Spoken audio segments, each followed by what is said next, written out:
Welcome to the microphone, Dr. David Klein of the Stages of Life Institute. And don't forget, stagesoflifevitamins.com, stagesoflifevitamins.com.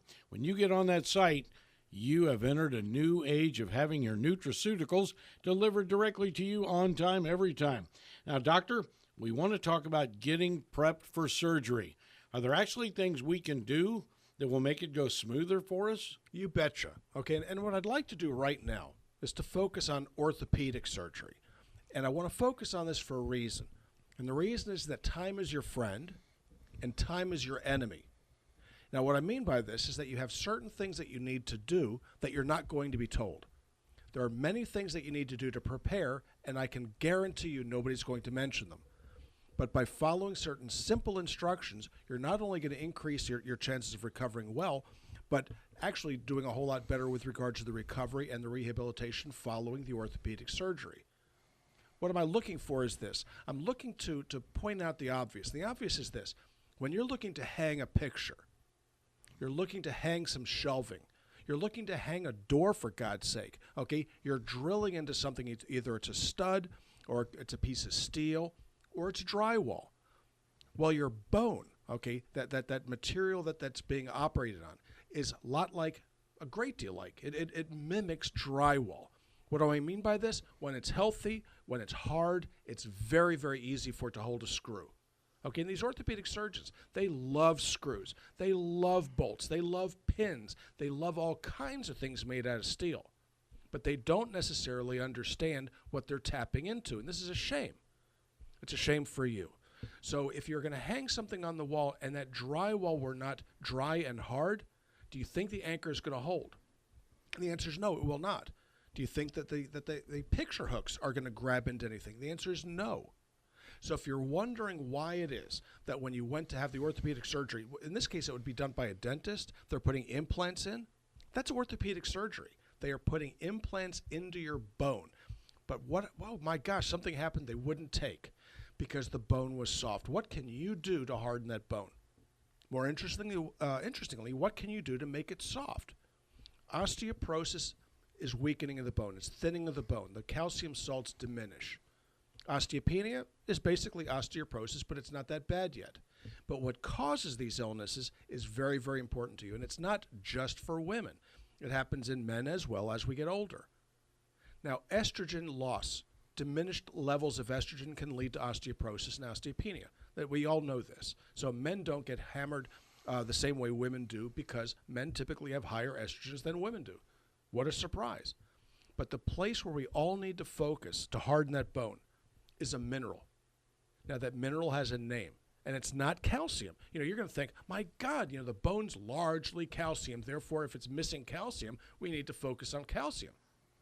Not so much, okay? Now, we have teenage kids that are out there eating like crap, the garbage that these guys eat, the gals eat. You would think that they would not grow at all, but they grow in spite of the fact that they're eating lousy food.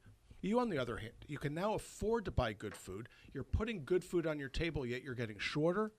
Your bone is diminishing, and you've got to wonder what the poetic justice is that you're suffering. What karma came about to make this happen to you? It has nothing to do with calcium. In fact, it really doesn't have anything to do with what you're eating. It has more to do with what you're drinking. Now, how can you diminish the strontium in your bone, which is what's necessary to keep the calcium in place? Well, it's supposed to be in our groundwater.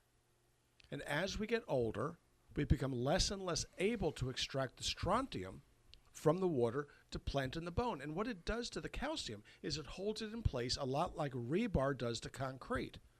Reinforced concrete was what allowed us to build skyscrapers.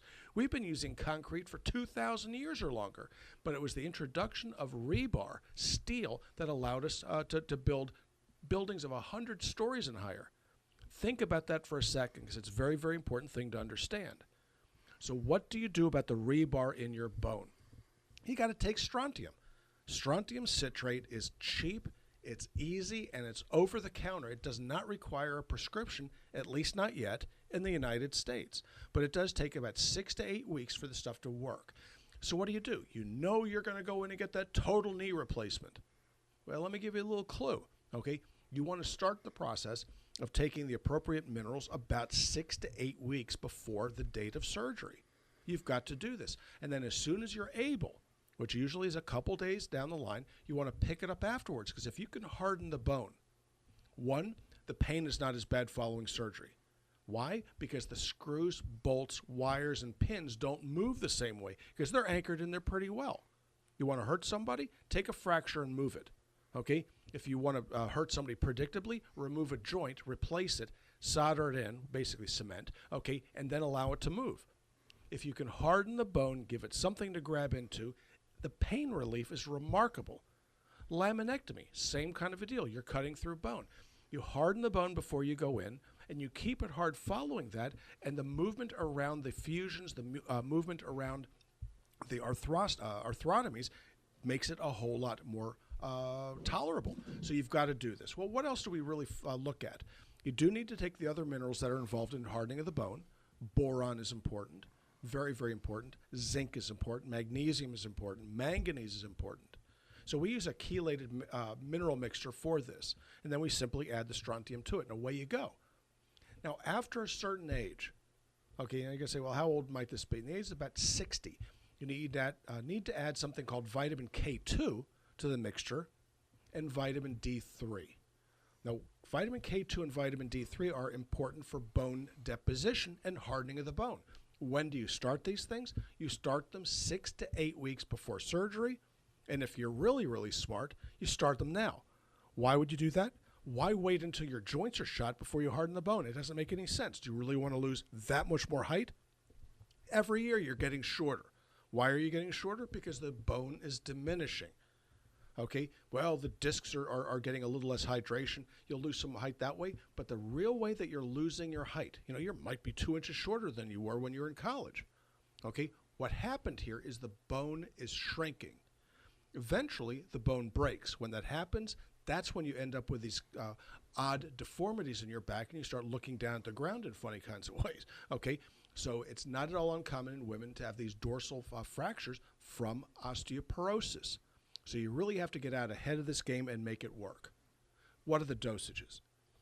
For the strontium, you're looking at 200 milligrams of elemental strontium twice a day. That's a 60-year-old dosage. When you hit 70, you go to 3 of them a day. When you go to 80, it's 4 per day. Why? Because your gastrointestinal tract is very inefficient in extracting it from the capsules. You're not going to find it in the groundwater, at least not in this state. Why? Because this is not a mineral-laden water table. This all goes through sand or limestone, but it does not go through a mineral aquifer. So you have to supplement it. How much magnesium do you want? And this is a common mistake people make. They'll go out and they'll say, well, I just want to get some calcium or magnesium.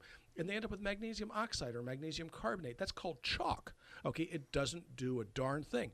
If you ask your doctor, what do I need? Well, you need magnesium. They don't know either. So write this down. Magnesium malate, M-A-L-A-T-E, taurate, T-A-U-R-A-T-E, glycinate, G-L-Y-C-I-N-A-T-E, and gluconate.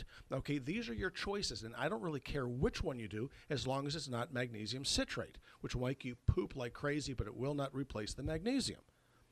Calcium, how much do you need? Again, 200 to 800 milligrams a day. You're only going to absorb 1% of it. That's enough. So you're looking for something called calcium hydroxyapatite. Again, calcium carbonate is not what you want. So you need to go after this, and you need to do it properly. We have something called magic minerals. It's a very, very inexpensive way to do it.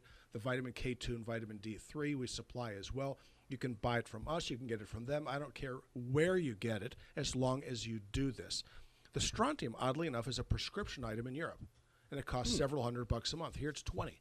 So it is a bargain here as long as we don't end up with yahoos in Congress that take away our rights and abilities to take care of ourselves, because God knows they're not taking care of us. Now, when I was in the nutraceutical store, am I mistaken that I saw a bottle that had K2 and D3 in it? Yes. Yeah, we put it together Cool. because, well, what it does is it takes the worry out of it. It gets you the right dosage of D3, which is 5,000 units or more. D3 is what you're looking for, not that D2 stuff that people are passing off as the real deal, because it's not. Vitamin D3 is what you want. And then the K2 needs to be taken in doses fairly close to 200 micrograms a day.